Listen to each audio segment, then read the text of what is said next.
आज का टॉपिक है परप्यूरियम। तो भाई परप्यूरियम क्या है कि ये 4 से लेकर 6 वीक्स है आफ्टर डिलीवरी, उसको हम क्या बोलते हैं भाई, परप्यूरियम। इसको या फिर हम फोर्थ ट्राइमेस्टर भी बोल देते हैं कि फोर्थ ट्राइमेस्टर ही है। तो इसमें क्या क्या चेंजेस आते हैं भाई? तो एनाटोमिकली और फिजियोलॉजिकली कुछ चेंजेस आते हैं बॉडी में भाई, तो हम वो देखते हैं। तो सबसे पहला भाई, इसमें यूट्रस का साइज होता होगा ना, प्रेगनेंसी के तुरंत बाद साइज स्टार्ट हो जाएगा डिक्रीज होना, और पूरा का पूरा 4 वीक में कंप्लीटली नॉर्मल साइज हो जाएगा यूट्रस का, जो नॉर्मली था पूरा का पूरा। फिर आ गया दूसरा, एंडोमेट्रियम। जो एंडोमेट्रियम थी वो प्रेगनेंसी में इसको सपोर्ट कर रहा था कौन? प्रोजेस्टेरोन, जिसकी वजह से मेंटेन थी। अब प्रेगनेंसी के बाद प्रोजेस्टेरोन जो होगा वो रिमूव हो गया, तो एंडोमेट्रियम क्या होगी? एंडोमेट्रियम बोल दो, या इसको क्या बोलते हैं यहाँ पर, डेसिडुआ। ये क्या होगा? टूटना स्टार्ट होगा, सेडिंग हो जाएगी इसकी स्टार्ट। तो ये सेडिंग होना, इसको हम क्या बोलते हैं? इसको हम बोलते हैं लोचिया। जो टूटता है ना, इसको हम बोलते हैं लोचिया। तो लोचिया के कंपोनेंट्स पूछते हैं कोई, तो लोचिया के कंपोनेंट है भाई, एक तो डेसिडुआ, एंडोमेट्रियम, आरबीसी मतलब ब्लड, उसमें तेरा डब्ल्यूबीसी आ गया, आरबीसी आ गया, ये आ गया, एक्सुडुएट्स। तो ये उसके कंपोनेंट हैं। तो अब ये कुछ फेजेज में होता है लोचिया। लोचिया की 3 फेज होती हैं। सबसे पहला होता है लोचिया रुब्रा, रेड कलर का। फिर उसके बाद आता है लोचिया सिरोसा, और तीसरा फिर लोचिया एल्बा। तो ऐसे ये सबसे पहला ज़्यादा रेड होगा, फिर सिरोसिस टाइप का हो जाएगा, फिर वाइटिस सा हो जाएगा। और एवरेज टाइम ड्यूरेशन होती है 24 से लेकर 36 डेज तक लोचिया नॉर्मल डिस्चार्ज होता रहता है वेजाइना से, तो ये नॉर्मल है। तो अगला क्या होगा भाई? तीसरा भाई लोअर अपनी यूट्राइन सेगमेंट थी, उसका भी साइज क्या होगा? छोटा हो रखा होगा, स्टार्ट डिक्रीजिंग, और कुछ डेज के अंदर, फ्यू डेज में ही क्या हो जाएगा? 10 सेंटीमीटर से वहाँ पहुँच जाएगी 2 से लेकर 3 सेंटीमीटर तक। अगला, अब चौथे के बाद डिलीवरी के बाद क्या होगा? लैक्टेशन स्टार्ट होगी। अब लैक्टेशन किसकी वजह से होती है? प्रोलैक्टिन की वजह से। प्रोलैक्टिन का अमाउंट ज़्यादा होगा, लेवल ज़्यादा होगा, तो वो इनहिबिट करेगा किसको? गोनेडोट्रोपिन रिलीजिंग हार्मोन को। गोनेडोट्रोपिन रिलीज नहीं होगा तो पिट्यूटरी स्टिमुलेट नहीं होगा, पिट्यूटरी स्टिमुलेट नहीं होगा तो LH एंड FSH रिलीज नहीं होंगे। ये रिलीज नहीं होंगे तो क्या होगा? अपनी मेंस्ट्रुअल साइकिल और ओवुलेशन नहीं होगा। तो कब तक होता है ब्रेस्ट फीडिंग? हम कब तक, लगभग ओवुलेशन कब स्टार्ट होता है? एवरेज स्टार्ट जो होता है वो ओवुलेशन का वो होता है हमारा लगभग 10 वीक से लेकर 12 वीक के आसपास तक। तो ये हो गया हमारे चेंजेस। फिर उसके बाद क्या होता है भाई, कुछ देख लेते हैं भाई क्या क्या सिम्टम्स भी देखने को मिल सकते हैं भाई, क्या क्या कॉम्प्लिकेशंस हो सकती हैं परप्यूरियम के दौरान। एक तो अपन हम देखते हैं सबसे पहला परप्यूरल पैरेक्सिया। तो ये विद इन 2 डेज़ के अंदर हो जाता है, मतलब परप्यूरियम के पीरियड में फीवर होगा, पायरेक्सिया होगा, तो ये तेरा 2 दिन के अंदर हो जाएगा। और ये किसकी वजह से हो सकता है? चाहे तो आपका का वुंड इन्फेक्शन होगा, जो अपन इंसिजन वगैरह लगाया था उसमें इन्फेक्शन होगा। दूसरा, या जो माइक्रो ऑर्गेनिज्म है वो सर्विक्स के और वेजाइना के, वे अपना यूट्रस वगैरह तक पहुंच गए, तो उसमें भी अपना परप्यूरल पैरेक्सिया हो सकता है। अगर इसमें और क्या देखने को मिल सकते हैं, यहाँ पे आपका ब्रेस्ट फीवर भी हो सकता है। अगर ब्रेस्ट फीवर क्या होगा? अगर हमने फीडिंग नहीं की, not feeding, feed not breast feed, तो इससे क्या हो जाएगा? ब्रेस्ट का इंगोजमेंट हो जाएगा, और इसकी वजह से क्या हो सकता है? फीवर हो सकता है। तो इसको क्या बोलेंगे अपन? Breast fever. आगे कुछ न्यूरोपैथीज हो सकती हैं भाई, न्यूरोपैथी हो सकती हैं फीमेल के इन परप्यूरियम में। क्या क्या अब देखते हैं। सबसे पहला, अगर वेजाइनल डिलीवरी की है हमने तो इसमें देखने को मिलेंगे अपन। तो वेजाइनल डिलीवरी में सबसे मोस्ट कॉमन जो होती है वो होती है भाई हमारी first lateral क्यूटेनस nerve of thigh. तो ये हमारा पैर है, ये हमारी थाई है।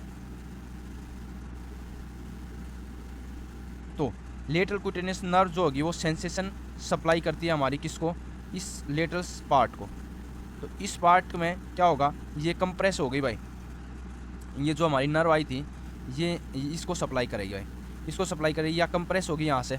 तो यहाँ से कंप्रेस होगी तो क्या होगी, इस एरिया में, इस वाले एरिया में ये लेटरल क्यूटेनियस नर्व है, ये इस एरिया को सप्लाई करती है। ये किसी वजह से कंप्रेस हो जाती है अपने, तो मोस्ट कॉमनली जो कंप्रेस होती है किसी वजह से, क्या इंग्वाइनल लिगामेंट होती है उसके नीचे से जाती है, तो मतलब ये कंप्रेस हो जाती है प्रेशर की वजह से भाई। इंग्वाइनल लिगामेंट भी हार्ड पार्ट है, नीचे बोनी पार्ट है, तो उनके बीच में कंप्रेस होगी, ये सेंसेशन देती है यहाँ पे।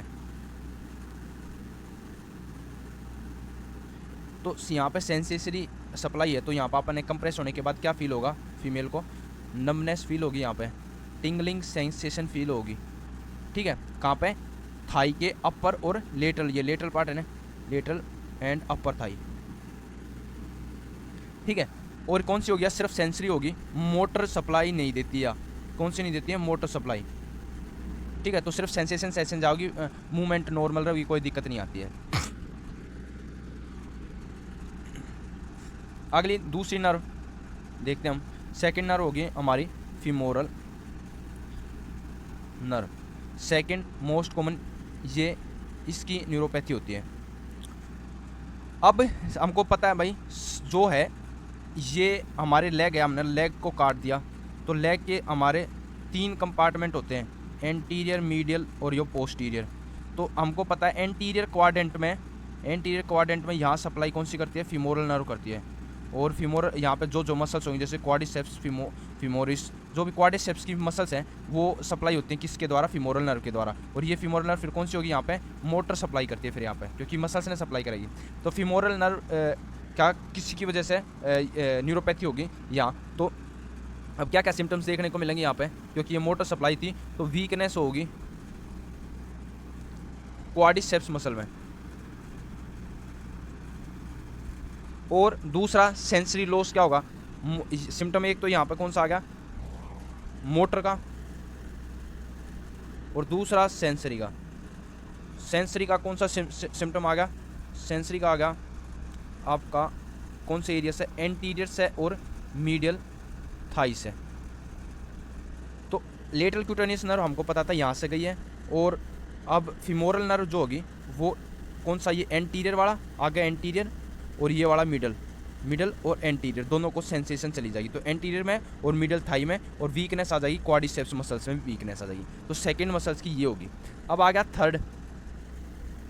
थर्ड और क्या देखने को मिल सकती है अपने हमारे पे, पिरोनियल नर्व की न्यूरोपैथी देखने को मिल सकती है। अब पिरोनियल नर्व जो होती है वो हमारे किस में से है, पोस्टीरियर क्वाड्रेंट है।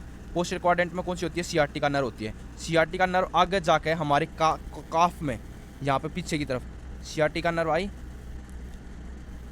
भाई, सियाटिका नर्व आई पिछले कंपार्टमेंट से, और पीछे जाकर अपने काल्फ में 2 में डिवाइड होगी, पिरोनियल में, और एक तो पिरोनियल में होगी, अगले में देगी, और एक टीबियल वाली होगी, टीबियल पोर्शन में। तो जो पिरोनियल होती है वो उसकी न्यूरोपैथी होगी, तो या पिरोनियल नर्व। तो पिरोनियल नर्व जो कि मेनली किसने करती है आपा के अपने इसको एंटीरियर फुट को सप्लाई करती है, आगे के डोर्सल पार्ट को। तो पिरोनियल नर्व की न्यूरोपैथी हुई तो क्या होगा, फुट ड्रॉप हो जाएगा, क्या, फुट ड्रॉप हो जाएगा। और ये पिरोनियल नर्व की न्यूरोपैथी किसकी वजह से देखने को मिलती है, एक तो प्रोलोंग स्क्वेटिंग, दूसरा आपने फंडल प्रेशर बहुत ज़्यादा दे दिया पुश करते वक्त,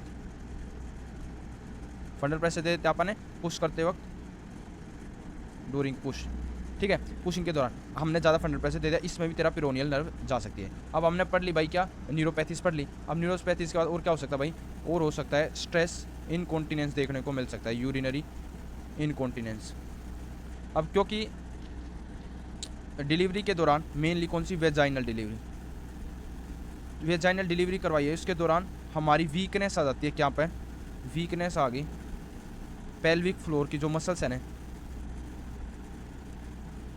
उसमें वीकनेस आ जाती है, जिसकी वजह से क्या हो सकता है, क्या हो जाता है, स्ट्रेस यूरिनरी इनकॉन्टिनेंस हो जाती है। स्ट्रेस यूरिनरी इनकॉन्टिनेंस मतलब क्या होगा भाई, यूरिन जो होगा उसका डिबलिंग होती रहेगी,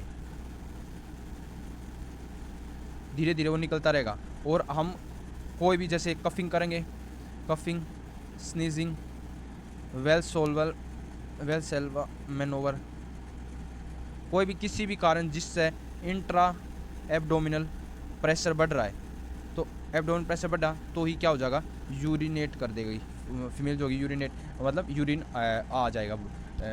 ठीक है, तो इसको हम बोलेंगे स्ट्रेस यूरिन।